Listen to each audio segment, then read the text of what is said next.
Well, welcome back, everybody. This is Pucks from the Pine Tree Pod. I'm your host, Benjamin Kennedy. Thank you so much for joining me this evening.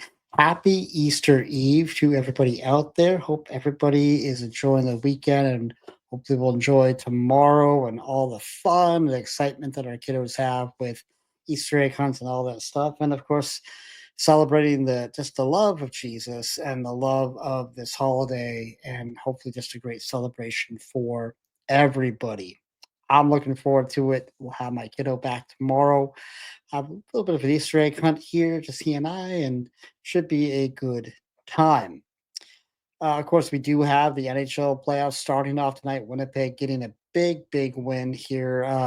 Coming back on St. Louis. St. Louis looked really tough in that game, but Winnipeg able to battle back. And at this point, we are getting to the end of the second period of the Colorado Dallas game. Colorado up 2-0 at this point.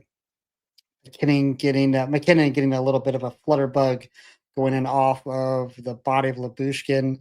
Kind of a tough goal for Hunter to give up, but Dallas Stars now down 2-0, going now into the second, just about at the end of the second period. So 20 more minutes to go.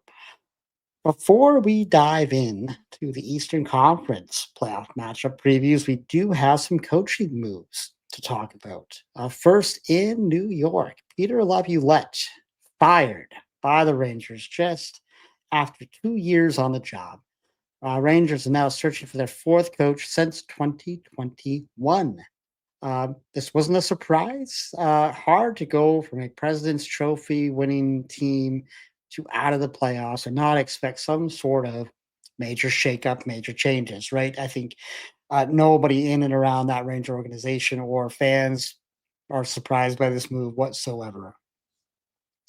More surprising to me was the dismissal of Anaheim's head coach Greg Cronin today as well, fired also after 2 years on the job. And all of this while improving the team's performance by 8 wins and 21 points. This one caught me off guard. Not going to lie. Just not sure what the expectations were for the front office there. I can't remember anybody really predicting the Ducks to be a playoff team this year. And to see the improvements, the 8 wins, 21 points with a young team like this seemed like Cronin was doing the job, right? It just seemed like he was getting through to the players and getting results. Yes, the offense struggled. We know that. Look at the numbers. It's all right there, but I still just don't get it. I don't get it. Listen, Cronin has big time ties to Maine, Colby College alum, coached at UMaine, of course, a couple of times, coached at Northeastern. I feel like his style could fit very nicely with a younger and developing Boston Bruins team, and feel like he should be at the top of Don Sweeney's list. Again, assuming they move on from Joe Sacco, which again we all are assuming that happens, hasn't happened yet. But I would love to see Cronin here in Boston. I was a little bit sad when I saw that news today. Like that sucks for him, but it's like, oh, hold on, maybe we can get him here in Boston. I would not be sad about that at all. So, with that nasty business out of the way, let's jump into the Eastern Conference playoff picture. Some matchups here that it's going to be fun, super hard to predict, I think, but maybe a little bit harder than the West, but a lot of very fun matchups. We are going to start with the Washington Capitals, 111 points, of course, leading the Eastern Conference, going up against wildcard two, the Montreal Canadiens, 91 points. Three matchups, of course, for these teams this year. Washington getting the better of the play 6-3 back on Halloween on 10/31. Washington again with a win 4-2 on December 7th. And Montreal with an overtime win on January 10th.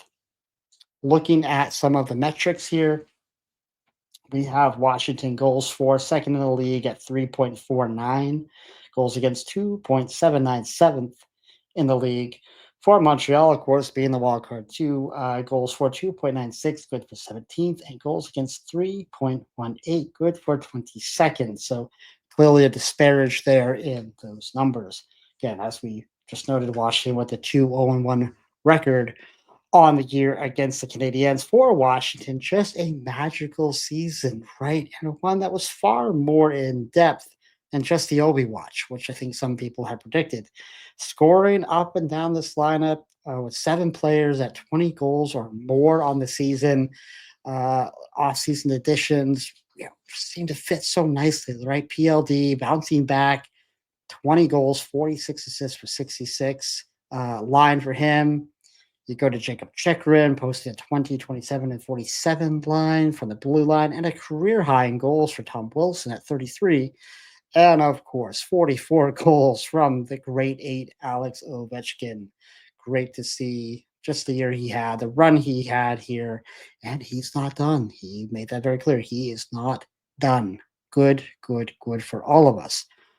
Let's not forget about their goaltending. With one of the best tandems in the league, Washington's bet of trading Darcy Kempfer and adding Logan Thompson really paid off. And, actually paid off for both teams, if we're being honest.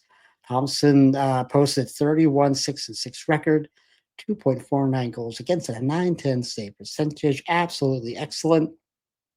Yes, concerns about the injury, but he did practice on Saturday and is listed as an option for game one. For Charlie Lindgren, 2014 and 3, 2.73 goals against and an 896 save percentage. Yes, he did lose the starting role to Logan, but quite nice numbers overall for them both. Alexei's Protas, of course, and Dima and Martin Feriavi, both concerning right now, didn't practice on Saturday. Protas, of course, had a huge year for the club, 30 goals, 36 assists for 66 points. They may be able to get by Montreal without him, but definitely need him, I feel, for a long spring run, if that's what they have in mind. For Montreal, I was just so happy to see them lock up this spot. I really was, guys. They've been sort of in and out of the wild card race throughout the year. Most people, really including myself, sort of just dismissed it. Uh, Thought just the games and just the amount of games that were left to play would just figure itself out as we went through the season. And then they just kind of stuck around and stuck around it, right? And kept sticking around it, kept sticking around it. And here we are. Obviously, this team runs through Nick Suzuki and Cole Caulfield.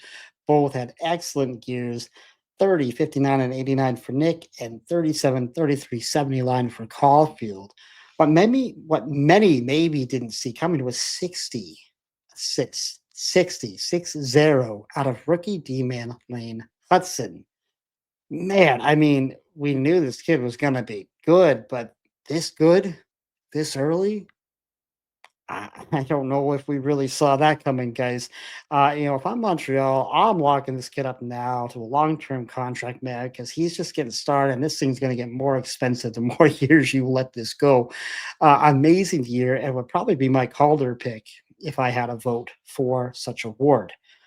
Goaltending, again, was all about Sam Montembeault this year. They rode him all year, 62 games, 31, 24, and 7 record, 2.82 goals against, a 902 save percentage for him. Listen, my only worry is will he have enough gas left in the tank for this round? Played a lot of hockey this year. He's going to be facing a tough team with scoring depth, will be something to watch, I do believe. Lastly, what sort of impact will newly signed rookie Ivan Demonov have? In this series at only 19 years old. Listen, he came in late, came over from the KHL, got into 2 games, had 1 goal, 1 assist in those 2 games. Carries a ton of hype with him. Just last year, he was the number 5 overall pick. I can't wait to see more of this kid. Again, even as a Bruins fan, I can't wait to see more of this kid. He just looks like he could be the real deal. And you do, though, wonder how much Martin St. Louis will employ him during the series. How much do you trust him? Again, 19 years old. He's played 2 games in the league. How much can he handle? How much do you want to put on him? I mean, in 2 games, it looks like he belongs, but again, it's just 2 games. We'll have to wait and find out. So Montreal plays tough, and I'm happy to see how they're learning to win. I said this in my season preview video for Montreal back in whether it's August, September, something like that. St. Louis, I said, had taught the boys how to play hard. Now they had to learn how to win. And I'd say they have, right? Having earned that playoff ticket, they've learned how to play hard. Now they've learned how to win. Think this will be a hard fought series. I do think these will be hard fought games. All that said, I do have Washington in 5. I just think they're that much better. Good on Montreal for getting there, but I do have Washington in 5. Moving on to Carolina and the New Jersey Devils. Carolina coming in Metro number 2, 99 points. New Jersey locking up that third spot in the Metro with 91 points. This series was tied 2-2. Carolina getting the first one 4-2 on 10-15. New Jersey 4-2 on 11-21. And then right after Christmas, there on the 27th of December, New Jersey winning that one 4-2. Carolina the very next day winning 5-2. So a lot of similar scores there. Of course, breakdown here. Carolina goals for 3.24, good for ninth in the league. Goals against 2.80, good for 10th. For the New Jersey Devils, goals for 2.93, 20th in the league. Of course, Jack Hughes being out has something to do with that number, I would say. Goals against 2.68, good for 5th in the league. For Carolina, they did rest some guys down the stretch, but they are not coming in playing super great hockey. 3-6-1 over the past 10 and losers of 3 straight. My worries about Carolina appear to be the same every year. Do they have enough scores to really go on a run? Do they? Because we know when the playoffs start, defenses ramp up. You don't get the same offensive chances. Goalies play on their, right on their toes. Uh, you just don't get the same chances you do in the regular year. Offenses seem to be more stifled. Travis Naho had great seasons and led the team in scoring. Mesnikov tipped in with 20 goals, and he got 22 goals out of Roslovic. I thought that was great to see. He had only done that one other time back in his days in Columbus in 21-22. Um, so despite some good numbers there, I do have a little bit of worry about just offensive depth for them in this series. Listen, the whole Natchez for Rantanen deal, whether you want to call that a mishandle or a retool or a punt on a bad situation, whatever you want to call it, it's been talked about to death at this point. I'm not going to rehash that whole conversation. However, for this run for Carolina, you'd rather have either of those guys, whether it be Natchez or Rantanen, over Stankoven. Listen, Stankoven, someone I like as a long-term player. I think he's a really good player. I'm just not sure what he's going to do in the series. And obviously, I would rather have a Natchez or Rantanen over him. Obvious thing to say, right? But he just, as a Carolina fan, I just like, if it's all about trying to win a cup this year, maybe it's not. I don't know. But you make that trade, you get Rantanen out of there. Tough, tough, tough, tough.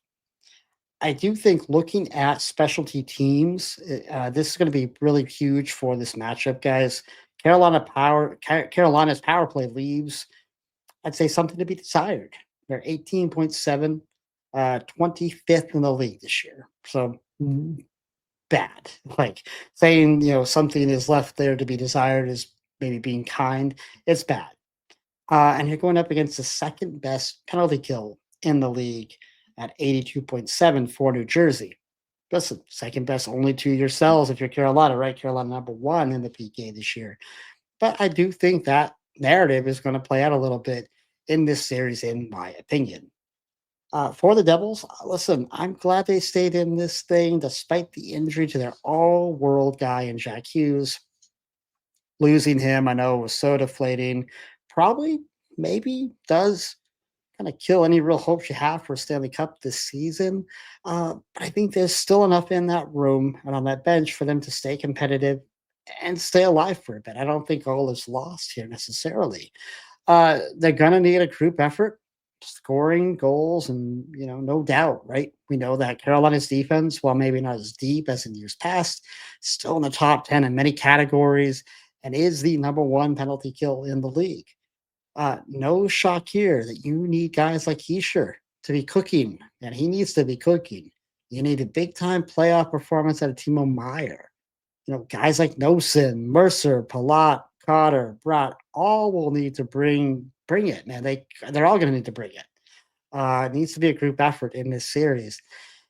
And you know what? I think they can. I actually think they can. I do. I do. I'm a believer in this team. I have been all year. I continue to stay a believer in this group. I know, listen, Devils fans, they've been bemoaning this defense all year. But listen, they end fifth in the league in goals against per game. Their PK is number two in the league, as I mentioned earlier. And you have more than enough in net to win. You just do. Markstrom's been fine, right? Not going to win the Vesna, but 26, 16, and 6, 2.5 goals against them, 900 save percentage. And you've got a very good backup in Allen, who's more than capable of playing in a playoff environment. He just is.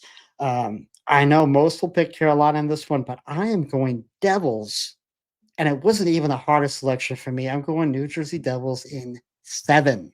But might maybe 6. I'm gonna go 7. I do think it goes 7. I think the Devils win it in Carolina and send all those Carolina fans home sad. All right, let's move over to the Toronto Maple Leafs finally winning the Atlantic Division for themselves 108 points, going up against Wildcard One, their provincial rival, the Ottawa Senators, at 97 points. Series here, pretty clear cut. 3 games, 3 Ottawa wins. Ottawa beating them 3-0 on November 12th. Ottawa again on January 25th, winning 2-1, and Ottawa over Toronto on March 15th, 4-2. Okay. Looking at the numbers, goals for Toronto at 3.27, good for seventh. Goals against 2.79, also good for seventh. For the Ottawa Senators, goals for 2.95, good for 18th. Goals against 2.83, good for 13th. So, again, a little bit of a different set of numbers. But now we come to it. The battle for Ontario. Very intrigued by this series for so many reasons. For Toronto, they finally get themselves out of that dreaded 2-3 matchup in the Atlantic Division, which has just plagued them for so long. They earn the right to play a wildcard team in the first round, probably the best matchup they've had, and really probably the best version of the Maple Leafs we've seen, I'd say, in a number of years. Of course, it just happens, to be against their provincial neighbor, who they haven't beaten yet all year, right? It's lovely, right? If you're a Maple Leafs fan, like, great, right? We finally get to play a Walker team. It happens to be this team. All right.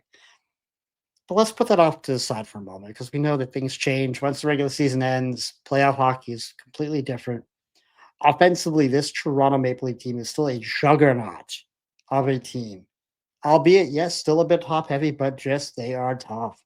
And while the defense has improved, their style of play, I think, has been tougher. The goaltending has been amazing, I think, this year with Wall and Stolarz. I do still believe the team only goes as far as their top offensive guys can take them. I do still think that's their identity. Matthews, Marner, Nylander, and Tavares. That is their identity. So, listen, the story hasn't changed much for me in that regard. However, what's different this year? I really like their goaltending. I haven't been able to say that for a few years. I really like their goaltending. It's worked. It's worked for them. And they actually have some defensive depth this year. Listen, Tanev, I like that signing this summer. He has stayed healthy. OEL, not my favorite guy, but he has fitted in well. And listen, while they paid a heavy price to Boston, I did like the Brandon Carlo pickup for them. Liked it for both teams, to be honest. He's got a lot of playoff experience and can be very much a steady Eddie. I'd say a little bit underrated, certainly underrated in Boston. Listen, talk to Bruins fans. I think he's underrated. He's got a lot of playoff experience, so you like that about him. So listen, it's not all on Riley anymore, right? It's not all on him. They've got depth there now, and I think that was a very, very important change to this group that was just absolutely needed. Listen, Craig Berube, as many of us expected, has brought some different energy, maybe some different expectations to this room. And I feel like you see this team play a bit harder and with a bit more edge than in the past. I say this, listen, knowing that they're still not close to the heaviest team in the league, simply heavier than normal, right? Heavier than what they normally have been. And that's a good thing. That's a good thing if you're a Maple Leafs fan. I don't want to change completely from what you're good at, right? Don't want to kind of change your complete identity, but have just a little bit more edge, a little bit more fight to your game. I think it's been good to see out of this group, and I think that's what probably Toronto fans have been begging for and dying for the last few years, and you're starting to see it play out. Good, good, good. For the Ottawa Senators, they're just another darling of a surprise. I think they should make in the playoffs. Listen, some guys did have them in. I was not one of them. I thought once Ullmark started dealing with injury, it would just be the end of any playoff hopes that this team had. I give them a lot of credit, man. They stuck around it. They just simply outplayed teams like Detroit, teams like the Rangers, of course, teams like Boston, not hard at the end, and earned that playoff spot. Really just kind of stole that there in the Atlantic. Good job, man. I just impressive. I really liked the Dylan Cousins trade. I thought that added something really good to the room and to the group. I just think he adds a different element to the team. And as much as Norris, listen, Josh Norris, solid player, the injury worry is just tough, right? And I do think you wonder how much kind of bleeds into trusting, his health, trusting his ability to be there, be available. Um, yeah, so good trade, I think, for Ottawa. I'm just so happy though for Brady Kachuk finally gets into the playoffs right after all these years. Watching his brother be in the playoffs and winning the cup, I think watching him in these next few games, going after those high flying offensive Leafs will just be worth the price of admission. I just hope he kind of can keep his emotions in check a little bit, play up to that line without crossing it. I think it's going to be really, really, really important for him. So be will be a lot of fun to watch. I'm a huge Linus Ullmark fan. I am. My heart is going to be with him. My heart is going to be pulling for him in this series. Good numbers overall, despite the injuries. He posted a 25, 14, and 3 record, 2.72 goals against, and a 910 save percentage. His playoff record is kind of what scares me. And I really hope, win or lose this series, that he can start to change that narrative for himself. I really do. Because I don't think it's completely fair what the narrative is right now. I do worry, though, about Ottawa being able to score enough in this series. Both PKs are average at best. Ottawa's at number 19, Charles at 17, so neither PK unit is great. I think Allmark will need to steal a game or two for the Sens to have a chance. I'm just not sure that happens. I do have Toronto getting by Ottawa in 6 games in this series.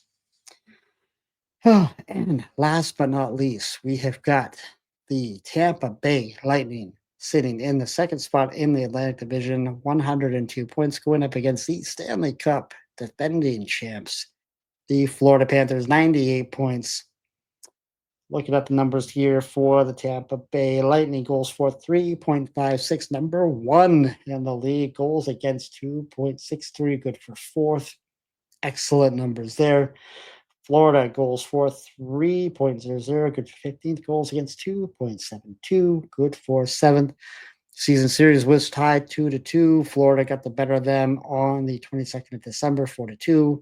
They played the very next night on the 23rd. Tampa shut them out for nothing. Florida again on the 3rd of March, 2-1 winners, and then Tampa on 4/15, winning that game 5-1. I think maybe Florida didn't have their full team for that one here just recently. For Tampa Bay, listen, I've had this sense for a while. They started the season kind of skating around the third, fourth, fifth place in the division. Nobody was really kind of paying attention to them. All the noise was around Stamkos leaving the team and how horrible it was, and on and on and on. We went right. I was one of those voices. I thought Stammer leaving was going to be tougher than maybe it was, right? And despite all their recent success and winning over these years, they somehow kind of stayed relatively quiet, right? They finished second in the Atlantic. It's the same sort of quiet I described Vegas with, in my last video. They've just gone about their business. 102 points, two 40-goal scorers, two 30-goal scorers, the goalie with amazing numbers again, who we're just not really talking about again because of that guy out in Winnipeg. Has Tampa kind of stuck up on us? Yeah, maybe they have, right? How is that possible? I don't know, but it feels a little bit like maybe they have. These are names that everybody would expect who have just been fabulous this year. Kucherov with 121 points, Hagel with 90 points, a point with 42 goals, 40 assists, Gensel with 41 goals. Just absolutely remarkable numbers. Hedman stayed healthy, played 79 games, new captain, leading that defense. And McDonough, his rearrival has definitely made a difference coming back here from Nashville to join, Hedman on that blue line has been a really, really good fit. I did go over Hellebuck's numbers in the last video there when we covered the West, but here's Vasilevskiy's numbers 38, 20, and 5, 2.18 goals against, and a 921 save percentage. Listen, this shouldn't surprise anybody, but listen, given his health over the last year or so, maybe some are surprised to see these numbers again this year. Just phenomenal, phenomenal year. Shouldn't surprise you, but that's just amazing, right? He remains one of the very, very best netminders in the league and still a goaltender that can carry a team on his back if needed. For Florida, a team coming in, having dealt with injuries and simply working through the latter part of the year, just trying to get healthy, trying to get ready for this run, right? It just felt like that's what they were doing 2 years in a row, uh, you know, with this run, right? So this team, much like their opponent is used to, they know how to prepare. They know how to be ready for the bright lights and for the playoff run. They just know how to prepare for it. Listen, while some numbers are down offensively for the Panthers, this is still a very dangerous team. Plenty of weapons to worry about. Sam Reinhart, again, down from his 57 goals a year ago, but still posted 39, 42, and 81, 81 line. And there's still enough behind him that can bring some depth scoring to the table. We know that, right? We know those names. And the late season trade of Brad Marchand, which again I will never forgive Don Sweeney for, and which will never look right in my eyes. But he does add some great depth, scoring, adds some good team leadership for this group. Of course, the team is still waiting to see if Matthew Tkachuk can start the series on time. We will see. He'll play in the series. Not sure if he'll be there for game one or not. I'm sure if he's close, he'll go. And of course, without defenseman Aaron Ekblad, first two games of this series, finished up his 20-game suspension from earlier in the year. Um, you just wonder how close Kachuk will be to full strength, if he can go. And, because he's going to go if he can, but 70% of Kachuk, but what's that going to be? How's that going to look on the ice? Can Florida handle the depth of what Tampa's going to bring on the ice? I do think Tampa's a little bit of a deeper team. I just do. As for goaltending, Bobrovsky, again, another fine season for himself 33, 19, and 2 with a 2.44 goals against and a 906 save percentage. And no one, including myself, will be surprised if he elevates his game and steals a game or two in this series. Won't be surprised at all. You do just have to wonder after 2 years, long runs, a lot of extra hockey, does it start to catch up to the team? Does it? Or is this doesn't even matter? Is this narrative overblown? Like it doesn't matter because these guys are pros and doesn't matter. I don't know. I don't know. But probably worth at least asking the question. I don't have the same feel for this team, this Florida team, as I did a year ago or even 2 years ago. Still wildly talented and still hard to beat, still hard to bet against. Again, given the recent success, given some of the guys they have on this club, some of just these Stanley Cup champions, but I can't quite put my finger on it tonight, but it doesn't feel like they have a third run in them in the East this year. I think there are a couple teams in the East that are better equipped, including the team they are playing here in the first round. So I am picking the Tampa Bay Lightning. I do think it goes 7, but I do have the Lightning winning that one. So in recap, we do have Washington. I do have New Jersey maybe as my one upset. Toronto and Tampa. I don't know if you call it an upset or not. It's pretty much a pick 'em series there. Should be a heck of a lot of fun. Can't wait. Thank you all so much, though, for watching and listening tonight. I do appreciate that. If you do like what you're hearing here, please don't forget to hit that like and subscribe button down below. And until next time, everybody, be kind, show love, and God bless.